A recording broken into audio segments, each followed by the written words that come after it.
De jolis terrains en pente, et il y a un grand espace de ciel. Comme moi j'aime bien le soleil et le ciel bleu, j'en profite quand il est là. Méditer au soleil est l'un de ces petits rituels qui accompagnent Mathieu Ricard dans son confinement périgourdin. J'ai une vie très simple, très saine.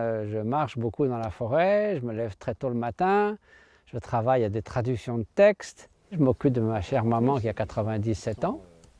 Pour lui, le confinement n'est pas vraiment une épreuve. À ses yeux, c'est même l'occasion d'apprendre à vivre avec soi-même. Il faut rester humble devant la souffrance des autres, parce que donner des conseils comme ça, comme si c'était facile, ça ne l'est pas.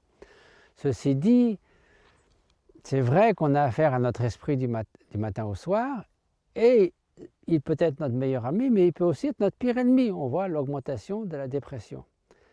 Donc essayez d'entretenir une relation plus saine avec notre propre esprit, avec nos pensées. Peut-être éviter toutes les ruminations. Ça s'apprend, comme on apprend à lire, à écrire, on peut apprendre un meilleur équilibre émotionnel.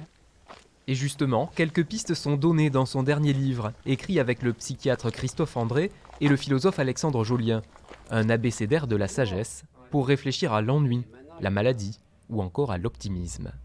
Le livre n'était pas prévu pour le Covid, mais il se trouve que, oui, vous savez, dès qu'on s'adresse à des composantes fondamentales de l'être humain, l'espoir et la crainte, la fébrilité par rapport à la sérénité, forcément, ça s'applique en cas de crise, parce que toutes ces choses-là sont exacerbées.